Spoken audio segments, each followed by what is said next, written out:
Hello Hindi medium के प्यारे दोस्तों हिंदी मीडियम एजुकेशन में आप सभी का हार्दिक स्वागत है।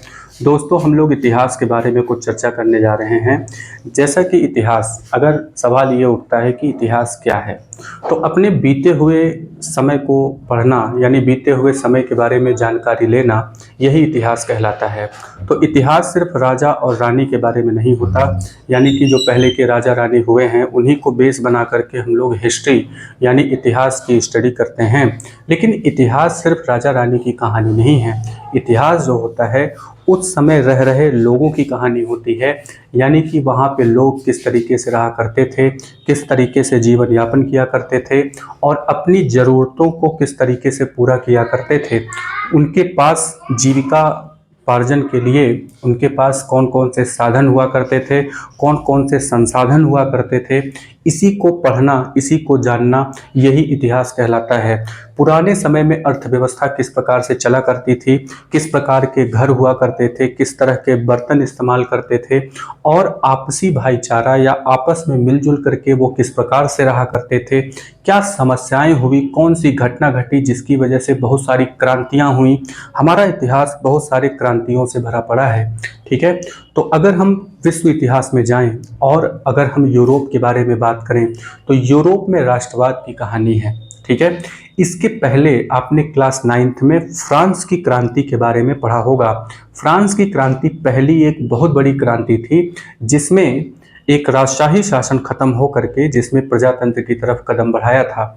ठीक है, तो वो जो कहानी वहाँ से शुरू हुई थी वो कहानी यूरोप में पहुँची और यूरोप के लोगों ने भी सोचा कि हम लोग भी इस राजशाही, इस निरंकुशशाही से हम लोग आज़ाद हो जाते हैं और हम लोग भी प्रजातंत्र यानी प्रजा की बातों को माना जाए ऐसा कोई व्यवस्था करते हैं। ठीक है, ये बदलाव हुआ, बहुत समय लगा इन सब के बदलावों के बीच में। ठीक है, तो यूरोप में क्या पहुंचा? यूरोप में पहुंचा राष्ट्रवाद। यूरोप में क्या पहुंचा? राष्ट्रवाद। तो सबसे पहले एक शब्द आया है यहाँ पे राष्ट्रवाद, राष्ट्र है यहाँ पे। तो राष्ट्र को हम कहते हैं नेशन। ठीक है, राष्ट्र को कहते हैं नेशन इंग्लिश में और राष्ट्रवाद को कहते हैं नेशनलिज्म।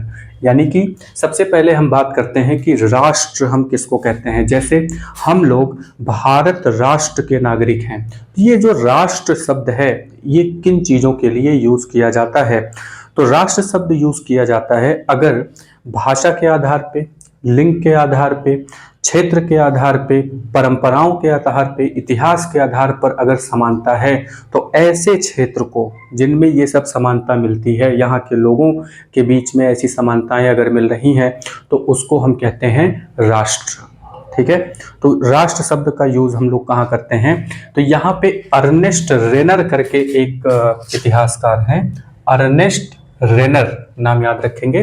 तो इन्होंने कहा कि समान भाषा, समान नस्ल, समान धर्म, ये तीन चीजें हैं, भाषा, नस्ल और धर्म, इन तीनों चीजों को मिला करके जो क्षेत्र बनता है उसी को हम लोग राष्ट्र कहते हैं या उसी को राष्ट्र कहा जाता है। ठीक है, एक राष्ट्र का जो निर्माण है ये बस ऐसे ही नहीं हो जाता, क्योंकि पहले की कहानी क्या है कि कोई भी क्षेत्र हुआ करता था तो वो छोटे छोटे राज्यों में बटा हुआ करता था, छोटे छोटे क्षेत्रों के राजा हुआ करते थे। ठीक है, तो राष्ट्र के निर्माण में क्या हुआ कि इन सभी क्षेत्रों को जोड़ करके एक बड़े क्षेत्र को उसको लाया गया, एक बड़ा क्षेत्र बनाया गया और उसी को राष्ट्र का दर्जा दिया गया। ठीक है तो एक राष्ट्र जो होता है वो लंबे प्रयासों, त्यागों, निष्ठा, ठीक है, क्या क्या है? प्रयास, त्याग और निष्ठा। ठीक है, निष्ठा क्या होती है? निष्ठा का मतलब होता है समर्पण। त्याग का मतलब क्या होता है कि अपने फायदों को छोड़ देना, किसके लिए?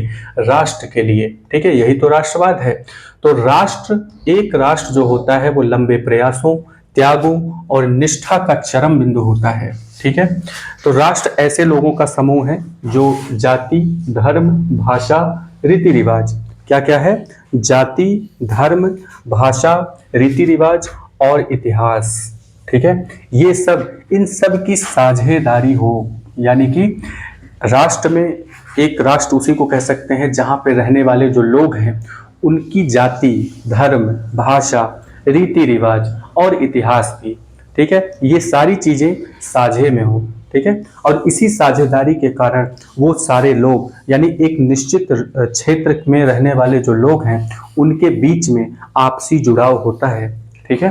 तो यानी कि हम सब भारत राष्ट्र के रहने वाले लोग हैं, हम लोग भारतीय हैं, ठीक है, ये हमारा राष्ट्र है और हम लोग इसके साथ में हैं, इसमें रहते हैं, राष्ट्र बनाते हैं, राष्ट्र का निर्माण करते हैं। तो सब चीज साझेदारी के कारण है।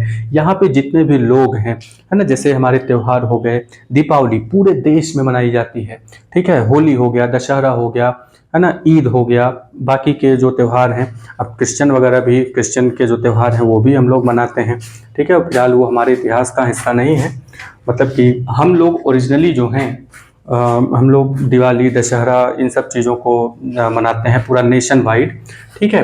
तो यहाँ पे हुआ क्या, यहाँ पे जो साझेदारी की बात जहाँ पे होती है, साझा सभ्याचार होता है, जिनके अंदर मनोवैज्ञानिक यानी कि हम लोग मनोवैज्ञानिक सद्भाव की भावना से जुड़े हुए होते हैं। मनोवैज्ञानिक सद्भाव होना बहुत जरूरी है। किसी देश में आप जाकर के रहते हैं, वहाँ के नागरिक भी हो गए, लेकिन उस देश की परंपराओं को, उन चीज़ों को अगर आप नहीं अपना पा रहे हैं, यानी कि उस देश के लिए सद्भावना अगर आप नहीं जगा पा रहे हैं कि हमारा देश है, हमारा राष्ट्र है, तो वहाँ पे आप राष्ट्र का हिस्सा होते हुए भी राष्ट्र का हिस्सा नहीं बन पाएंगे, क्योंकि यहाँ पे जो जुड़ाव है वो मनोवैज्ञानिक जुड़ाव होता है। मनोवैज्ञानिक मतलब मन से आप अपने राष्ट्र के साथ होते हैं, ठीक है। तो ये मनोवैज्ञानिक सद्भाव यानी कि राष्ट्र हम उसी को कहेंगे जहाँ के लोग मनोवैज्ञानिक सद्भाव से आपस में जुड़े हुए होते हैं। जाति हो, नस्ल है, भाषा है, इतिहास है, धर्म है, ये सारी चीज़ें कहीं ना कहीं कॉमन होती हैं। इन्हीं सब जुड़ावों की वजह से एक राष्ट्र का निर्माण होता है। और राष्ट्र का मतलब, जैसे पंडित जवाहरलाल नेहरू जी ने कहा कि एक सवाल पूछा जब भारत एक खोज लिख रहे थे, तो पहले ही चैप्टर में उन्होंने लिखा हुआ है, ठीक है। तो उसमें उन्होंने पूछा कि भारत क्या है, ठीक है, पहला सवाल था वहाँ पे कि भारत क्या है। तो किसी ने कहा कि भारत जहाँ हम लोग रहते हैं, भारत जो है हमारा घर है, तमाम तरीके की बातें कहा। तो नेहरू जी ने कहा कि भारत जो है यहाँ की देश, यहाँ की इस देश में रहने वाले हम लोग जो हैं, हम सब भारत हैं। यहाँ पे जो पेड़ पौधे हैं वो भारत है, यहाँ का नदी, झील, झरना, कुआं, तालाब, खेत, खलिहान, जितनी भी चीज़ें हैं वो सब भारत है।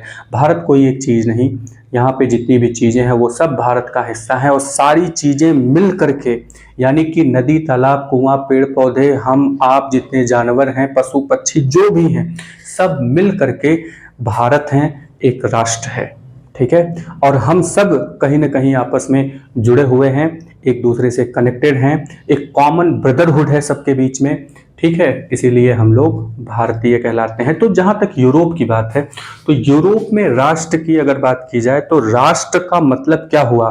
राष्ट्र का मतलब यही है साझेदारी, यानी कि मनोवैज्ञानिक रूप से सभी लोग आपस में जुड़े हुए हैं। राष्ट्र का मतलब हुआ कि एक ही इतिहास रहा हो, ठीक है, तो उससे जुड़े हुए जो लोग हैं वो वहाँ पे राष्ट्र का निर्माण करते हैं। अब आते हैं राष्ट्रवाद, ठीक है। तो अगर आप किसी राष्ट्र के नागरिक हैं तो आपके अंदर क्या होना चाहिए? राष्ट्रवाद होनी चाहिए। राष्ट्रवाद का मतलब क्या हुआ? राष्ट्रवाद का सीधा सीधा मतलब है कि अपने देश के प्रति प्रेम भावना, यानी आपको अपने देश के प्रति प्रेम भावना होनी चाहिए। पता चला कि आप जहाँ पे रहते हैं वहीं पे जो है उल्टी सीधी हरकतें कर रहे हैं ना, देश को नुकसान पहुंचा रहे हैं, तो इसका मतलब यह हुआ कि आपके अंदर राष्ट्र की भावना नहीं है।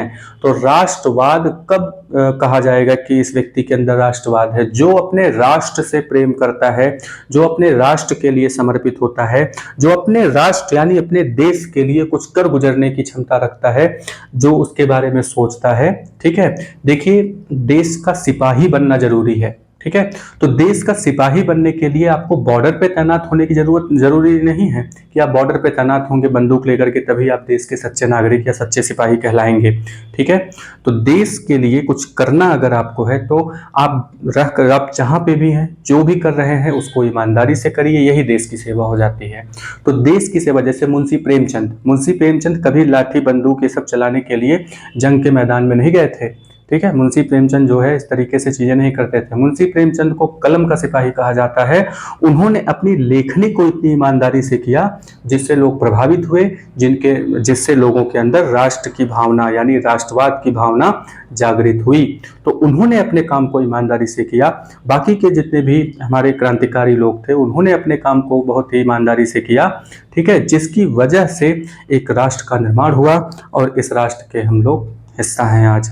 ठीक है, तो हमें उन सब लोगों को बिल्कुल याद करते रहना चाहिए, क्योंकि उन्हीं की बदौलत हम लोग चैन की सांस ले पा रहे हैं और सही सलामत अपना जीवन यापन कर रहे हैं। ठीक है, तो फिलहाल उसके बारे में सोचते हैं। तो यहाँ पे हम लोग बात करते हैं राष्ट्रवाद की। तो अपने राष्ट्र के प्रति प्रेम की भावना ही राष्ट्रवाद कहलाती है। राष्ट्रवाद क्या है अगर बात किया जाए तो राष्ट्रवाद एक विश्वास है। राष्ट्रवाद क्या है? एक विश्वास है। तो किस चीज का विश्वास है? यहाँ पे बात हो रही है लोगों के समूह की, जिनका इतिहास, परंपरा, भाषा, जातीयता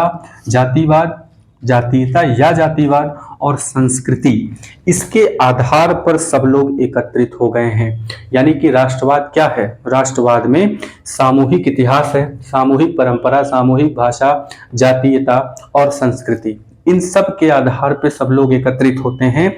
इन्हीं सीमाओं के कारण वे इस निष्कर्ष पर पहुंचे हैं कि उन्हें अपने स्वयं के निर्णयों के आधार पर अपना स्वयं का संप्रभु जातीय समुदाय राष्ट्र स्थापित करने का अधिकार है। यानी कि जब इतिहास के आधार पे, जब जाति के आधार पे, भाषा के आधार पे सब लोग एकजुट होकर के इकट्ठा हो जाते हैं, एक क्षेत्र में इकट्ठा हो जाते हैं, तो उस क्षेत्र को राष्ट्र घोषित किया जाता है, वही राष्ट्र है। तो राष्ट्र क्या है? आपस में कनेक्टेड होना, यानी कि साझेदारी होना। तो साझेदारी किस चीज का करना है? आपको अपने खाने की साझेदारी नहीं करनी है, आपको अपने जमीन की साझेदारी नहीं करनी है, हमें अपने इतिहास, परंपरा और संस्कृति, इन सब के आधार पर साझेदार बनना है। और साझे में आकर के जब सब लोग कहीं न कहीं एक दूसरे से जुड़े हुए होते हैं किसी न किसी रूप में, चाहे ऐतिहासिक रूप में या फिर मनोवैज्ञानिक तरीके से, जब आपस में हम कनेक्टेड होते हैं तो उसी को राष्ट्रवाद कहा जाता है। तो राष्ट्र का निर्माण और राष्ट्र का निर्माण हम कैसे कर पाएंगे? जब हमारे अंदर राष्ट्रवाद की भावना होगी। ठीक है, और राष्ट्रवाद की भावना कैसे होती है? एक साझा इतिहास से। ठीक है, जो हम इतिहास हम लोग पढ़ रहे हैं। चलिए इसी में हम लोग बात करते हैं। एक अगला सवाल आता है, नेपोलियन कौन था? ठीक है, तो इतिहास में एक बड़ा ही खतरनाक और बहुत ही खतरनाक भी कह सकते हैं, डिक्टेटर भी कह सकते हैं और अच्छा व्यक्ति भी कह सकते हैं नेपोलियन को। तो नेपोलियन कौन था अगर इसकी बात किया जाए तो नेपोलियन का जो जन्म है वो 15 अगस्त को हुआ था। इसको आप आसानी से याद कर सकते हैं, क्योंकि 15 अगस्त को क्या मनाया जाता है? 15 अगस्त को हम लोग इंडिपेंडेंस डे यानी कि स्वतंत्रता दिवस मनाते हैं। तो स्वतंत्रता दिवस के दिन ही यहाँ पे नेपोलियन जो है, फ्रांस में इसका जन्म हुआ था 1769 को। ठीक है, 1769 यानी 1769 को, 15 अगस्त 1769 को नेपोलियन का जन्म हुआ था। तो नेपोलियन कौन था अगर ऐसे पूछा जाए तो जन्म हुआ था वो तो बाद बताएंगे। सबसे पहले हम बताएंगे कि नेपोलियन एक महान सम्राट था।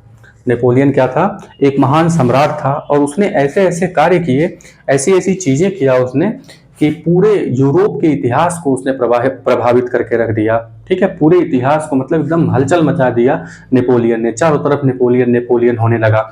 और ये इतना योग्य था व्यक्ति कि 24 वर्ष की अवस्था में ही फ्रांस में सेनापति के पद पर पहुंच गया।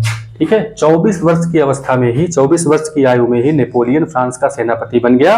तो जब नेपोलियन फ्रांस का सेनापति बना तो फ्रांस की सेना इतनी मजबूत हो गई कि जो भी लड़ाई लड़ते थे ये लोग तुरंत जीत जाते थे। नेपोलियन एक बहुत ही बेहतरीन सेनापति था और उसने फ्रांस की सेनाओं को कई युद्धों में जीत दिलवाई, जिसकी वजह से धीरे धीरे नेपोलियन जो है ये बहुत ही ज़्यादा लोकप्रिय हो गया, बहुत ही ज़्यादा लोकप्रिय हुआ। और इतना ज़्यादा लोकप्रिय हुआ कि ये जाते जाते मतलब यहाँ पे फ्रांस का शासक तक बन गया। पहले वो 24 वर्ष की अवस्था में सेनापति बना अपनी योग्यता के कारण। ठीक है, 24 वर्ष की अवस्था में सेनापति बना फ्रांस में और फिर फ्रांस का शासक भी बना। ठीक है, तो इतनी सारी चीज़ें हैं। तो उम्मीद करते हैं कि आपको राष्ट्र और राष्ट्रवाद के बारे में बातें समझ में आई होंगी। ठीक है। और नेपोलियन कौन था? तो एक सम्राट था। यहीं से कहानी शुरू करेंगे, नेपोलियन के कार्यों के बारे में बात करेंगे। नेपोलियन ने एक बहुत अच्छा काम किया था। नेपोलियन ने एक नियम कानून की किताब बनाई थी जिसको नेपोलियन कोड के नाम से जाना जाता है। नेपोलियन कोड, इसके बारे में आगे बात होगी। तो नेपोलियन कोड के बारे में, इसको कोड बोलते हैं, नेपोलियन कोड। ठीक है। तो नेपोलियन कोड इसने लॉन्च किया था जिसमें बहुत सारी चीज़ें थी, जिसमें माप तौल की व्यवस्था सबसे इंपॉर्टेंट थी यहाँ पे। ठीक है। पहले माप तौल की कोई व्यवस्था नहीं थी, तो नेपोलियन ने एक माप तौल की व्यवस्था लगा दी। ठीक है। तो काफ़ी कुछ सुधार किया नेपोलियन ने फ्रांस में। और नेपोलियन को लगा कि जब फ्रांस में इतना कुछ हम सुधार सकते ही हैं तो ये मेरी रिस्पॉन्सिबिलिटी बनती है, जिम्मेदारी बनती है कि जो है बाकी के देशों में भी जा कर के हम नेपोलियन कोड लागू करें और वहाँ की व्यवस्था को भी ठीक करें। जैसे इंग्लैंड वगैरह के जो लोग हैं, यानी कि जो वेस्टर्न जो लोग हैं, जो भारत में आए थे, भारत में कब्जा किए थे, उनका भी अपना एक अलग ही मानना था। उनका मानना था कि हम लोग सबसे ज़्यादा सभ्य हैं, सबसे ज़्यादा पढ़े लिखे हैं और हमारा जो ट्रेडिशन है सबसे प्योर है। तो हमारी रिस्पॉन्सिबिलिटी बनती है कि बाकी के जो बारबरस लोग हैं, यानी कि बाकी के जो असभ्य लोग हैं, जैसे भारत के लोग, अफ्रीका के लोग, वियतनाम के लोग, है ना, तो ये जो असभ्य लोग हैं इनको सभ्य बनाया जाए, इनको पढ़ाया लिखाया जाए, इनको आगे बढ़ाया जाए। वो अपनी जिम्मेदारी समझ करके ये सब चीज़ें कर रहे थे। कहीं कब्जा कर ले रहे थे, कहीं मार पीट रहे थे लोगों को। तो इतिहास में हम लोग ये सब भी पढ़ेंगे आगे चल करके। ठीक है। अभी तो हम लोग यूरोप में राष्ट्रवाद पढ़ रहे हैं, उसके बाद हम लोग भारत में भी राष्ट्रवाद के बारे में बात करेंगे। तो भारत में राष्ट्रवाद बड़ा ही इंपॉर्टेंट चैप्टर है, वो आपके एग्जाम में जरूर आएगा। तो वीडियो पर बने रहिए, कंटिन्यू रहिए, कुछ न कुछ आप सीखते ही रहेंगे। और लाइक करिए, सब्सक्राइब करिए, बाकी दोस्तों से भी सब्सक्राइब करवाइए। तब तक के लिए जय हिंद।